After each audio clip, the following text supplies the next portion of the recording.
Gentlelady from New York is recognized for 4 minutes.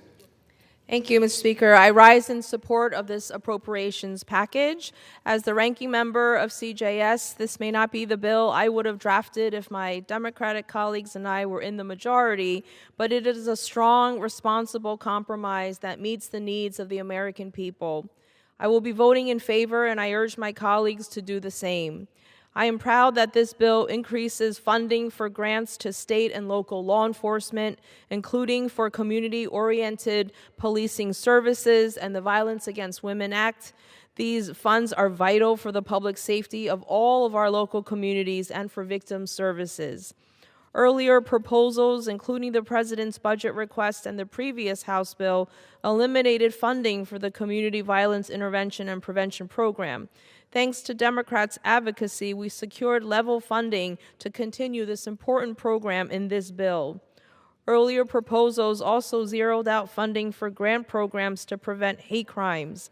Again, I'm proud that we ensured these programs will continue without cuts. We secured strong funding levels for the Economic Development Administration and the Manufacturing Extension Partnership Program, which both work to create and preserve good jobs in the United States. We continued and funded 3 agencies that the Trump administration wanted to eliminate entirely: the Minority Business Development Agency, the Legal Services Corporation, and DOJ's Community Relations Service. This bill also resoundingly rejects efforts to cut funding for basic scientific research, technology development, and STEM education at NSF and NASA.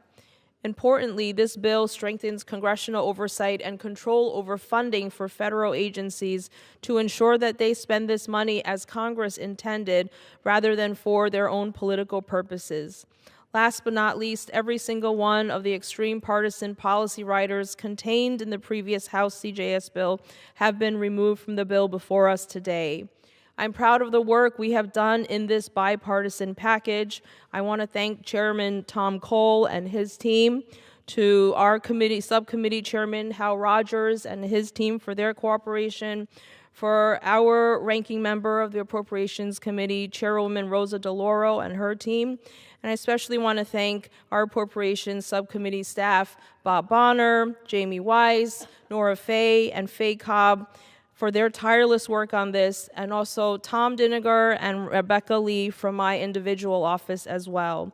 And again, I urge all my colleagues to support this bill. Thank you, and I yield back. Gentlelady